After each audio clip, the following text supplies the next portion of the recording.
Emmy. He has 6 for making drugs on Breaking Bad, and now... For decades, Bryan Cranston was the man Hollywood kept forgetting. A familiar face, but never the star. A side character in sitcoms. A supporting actor in commercials.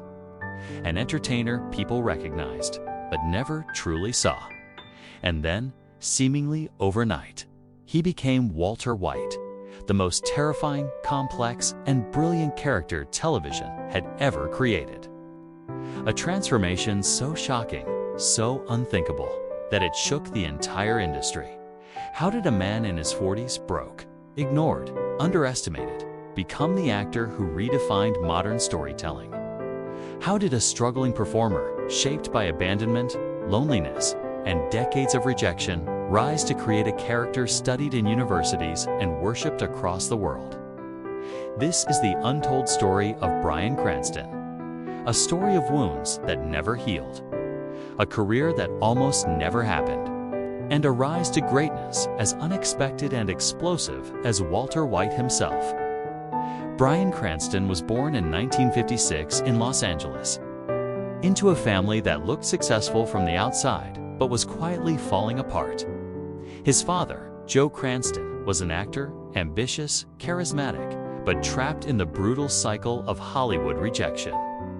His mother, Peggy, was an aspiring radio performer, warm and witty, but emotionally fragile. As Bryan grew older, the cracks turned into chaos. His father's career collapsed, pulling the entire household down with it. Arguments became routine.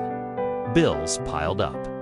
And then, one day, Joe Cranston simply walked out, disappearing from Bryan's life for over a decade. For a young boy, the abandonment was devastating. Bryan later said that his father's absence became the defining ghost of his childhood, a wound he would spend decades unknowingly carrying into his acting. The home became darker. His mother began drinking more heavily, slipping into sadness and regret. Yet in this unstable world, Bryan found refuge in imagination. He loved putting on characters, observing people, studying human behavior. Acting gave him the emotional language he couldn't find at home, but long before he ever stepped into a classroom or a studio. Life had already handed Bryan Cranston the raw material that would shape some of the greatest performances of modern times. Pain, contradiction, longing, and the quiet wish to be enough. Cranston didn't enter Hollywood with glamour. He came in through the side door, broke, jobless, and searching for direction. After graduating from college with no real plan, he briefly considered police work. But a summer road trip with his brother changed everything. They hitchhiked across the U.S., sleeping under bridges, picking up odd jobs, and meeting strangers who lived on the fringes of society. Bryan became fascinated with human behavior. The way people spoke, lied, confessed, hid. It was the beginning of his true training as a performer. When he returned to Los Angeles, he committed to acting fully. But Hollywood didn't open its arms. He spent years doing commercials, walk-on roles, nameless characters. He portrayed delivery guy, paramedic number 2, desk clerk, neighbor, waiter, and countless others. But he never stopped studying, never stopped pushing, never stopped preparing for a moment that didn't seem to come. That first real spark finally arrived with Malcolm in the Middle. As Hal, the eccentric, lovable father, Bryan's comedic genius exploded onto TV. People finally noticed him, but Hollywood still didn't understand the depth of his talent. He was funny, charming, light-hearted, but no one imagined he was capable of the darkness that would soon change television forever. When Vince Gilligan, creator of Breaking Bad, proposed Bryan Cranston for the lead role, the studio executives were confused, even horrified.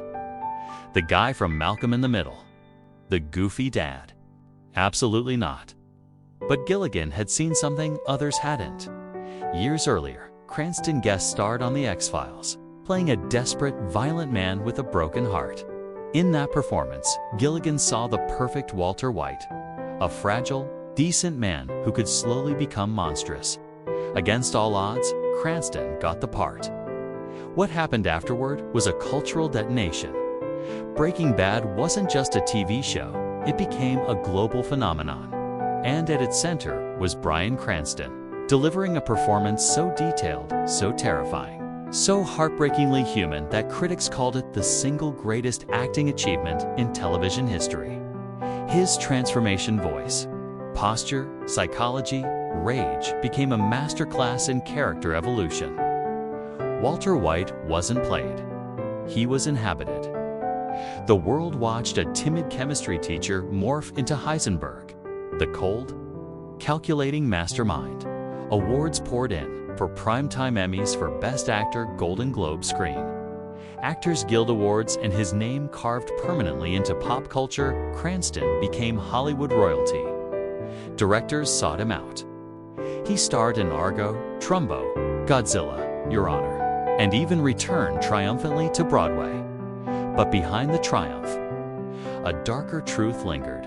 Fame had its own price, and the world was about to dig into the wounds he had always tried to hide. As Bryan Cranston's fame exploded, so did the scrutiny. Journalists began digging into his childhood, resurfacing painful stories about his father's abandonment and his mother's alcoholism. Old interviews were dissected. Family tensions were dragged into the spotlight. Cranston himself admitted that the deep emotional weight of portraying Walter White pushed him to the edge. The darkness of the character followed him home. His mental health suffered. He had nightmares, anxiety, and long stretches of silence where he felt he was losing himself. Some critics accused him of being typecast in his own shadow, claiming he would never escape the Heisenberg image. Every new project he touched was compared, often unfairly, to Breaking Bad. Then came political controversies. Cranston spoke candidly about social issues, drawing backlash from both sides of the political spectrum. Headlines twisted his words. Social media erupted for the first time in his career. Cranston felt the sting of fame turn against him. Several films he starred in underperformed at the box office, giving fuel to critics who argued he had peaked and would never reach that level again. The pressure grew heavy, not just for him, but for the family he fiercely protected from the media spotlight. But Cranston had been broken before.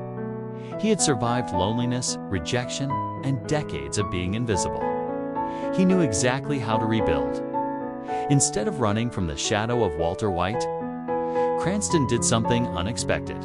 He embraced reinvention. He dove into theater, returning to Broadway with powerful performances in Network and All the Way. Critics praised him for proving he wasn't just a television actor, but a world-class performer capable of dominating any stage. He expanded into writing, directing, and producing, using decades of experience to mentor younger artists.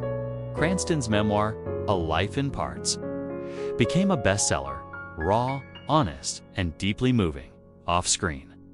He channeled his success into meaningful causes, helping young performers, funding arts education, supporting children in need, and working quietly on environmental initiatives.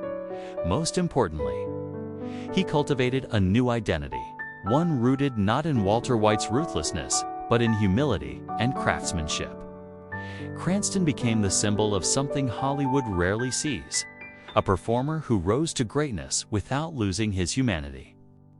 Bryan Cranston's legacy stretches far beyond awards or ratings. He became the face of a new era of television, an era where storytelling grew deeper, darker, and more human. Walter White is studied in classrooms, quoted in pop culture, and etched into the collective memory of modern entertainment. But perhaps the most powerful legacy is Cranston's story itself. A story of a man who didn't peak at 20 or 30, but at 50. A man who endured silence, rejection, fear, and emotional scars, yet transformed them into the fuel that shaped one of the greatest performances of all time. The journey of Bryan Cranston proves that success has no deadline and that sometimes The people Hollywood overlooks become the ones who redefine it forever. If you enjoyed this story, don't forget to like, share, and subscribe for more cinematic biographies on stars and scandals.